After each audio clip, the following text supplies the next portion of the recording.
حنیف عباسی صاحب ایک کیس لے کر سپریم کورٹ آف پاکستان گئے تھے، تو باقی تفصیل میں پہلے حنیف عباسی صاحب سے سننا چاہوں گا۔ اکبر ایس بابر کی کہانی آپ نے سن لی ہے، ان کے پاس ڈاکومنٹس ہیں، یہ $7 ملین کی بھی دستاویز انہوں نے مجھے دی تھی، پورا ٹیبل بنا ہوا تھا، میں نے وہ اسکرین پہ یہ ججمنٹ آنے سے پہلے بھی دکھاتا رہا ہوں۔ کورٹ میں آپ جب کیس لے کے گئے تھے اس میں کیا چیزیں تھیں آپ کے پاس؟ دیکھیں جی، میں تو کوئی ڈیٹیل میں اس طرح تو نہیں جیسے اکبر ایس بابر صاحب نے آپ کو چیزیں بتائی ہیں یا کوئی میرا لائر بتا سکتا ہے، لیکن میں موٹی موٹی باتیں، کیونکہ ہر وہاں پہ جو تاریخ ہوتی تھی، پیشی ہوتی تھی، میں وہاں پہ پیش ہوتا تھا، اور ہماری مین جو تھے وہ بنی گالا کی منی ٹریل کے حوالے سے تھی چیزیں، کہ انہوں نے جو یہ زمین خریدی ہے اور یہ وہ فلاں ساری چیزیں، اور اس میں کسی ایک چیز کا جواب، کبھی وہ کہتے تھے جمائمہ نے پیسے بھیجے ہیں، کبھی وہ کہتے تھے راشد خان نے پیسے بھیجے ہیں، کبھی وہ کیا کرتے تھے، کبھی وہ کیا کرتے تھے، اور ان کے منہ میں باتیں ڈالی جاتی تھی، کون ڈالتا تھا وہ میں یہاں بیان نہیں کر سکتا۔ دوسرا یہ تھا کہ اپنا انہوں نے ساتھ ہم نے ایک اور چیز رکھی کہ یہ فارن فنڈنگ والا ایشو رکھا، کیونکہ اکبر ایس بابر تو 2014 میں چلے گئے، ہم نے تو 2016 میں جا کے 11ویں مہینے میں میں نے دائر کی تھی پٹیشن 62(1)(f) کے تحت کہ یہ جھوٹا ہے اور سرٹیفائیڈ جھوٹا ہے۔ 6 سال پہلے میں نے جو بات کی اس کے اندر، اور جو ہم نے کہا کہ انہوں نے جو سرٹیفکیٹ دیا ہوا ہے الیکشن کمیشن کے اندر اپنے فنڈز کے حوالے سے، اپنے اکاؤنٹس کے حوالے سے، وہ جھوٹا ہے، جھوٹ پہ مبنی ہے۔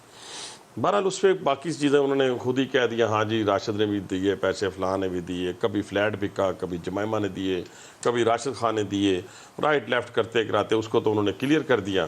اور کرنا تھا، اور ساتھ ہی انہوں نے لکھ دیا اس حوالے سے سرٹیفکیٹ جھوٹا ہے یا نہیں ہے۔ اس حوالے سے انہوں نے کہا کہ جو الیکشن کمیشن کا دائرہ کار ہے یا الیکشن کمیشن کی جو جورسڈکشن ہے، یا پھر اس کے بعد حکومت آتی ہے یعنی پارلیمنٹ آتی ہے، اس میں ہم انٹرفیئر نہیں کریں گے۔ اگر وہاں پہ آپ جائیں اور وہاں سے فیصلہ لیں، تو فیصلہ تو آلریڈی انہوں نے اس میں الیکشن کمیشن میں گئے ہوئے، جو آپ کے کیس میں جو سپریم ہمارے کورٹ کیس کا ہے، آرڈر ہے کہ الیکشن کمیشن اگر فیصلہ دے، اگر دے تو پھر عمران خان کے خلاف کاروائی ہوگی، ہو سکتی نہیں ہے، اس میں لکھا ہے پھر عمران خان کے بینچ خلاف میں جج کاروائی کون ہوگی۔ کون تھے؟ اس میں تھے ثاقب نثار صاحب ہیڈ کر رہے تھے،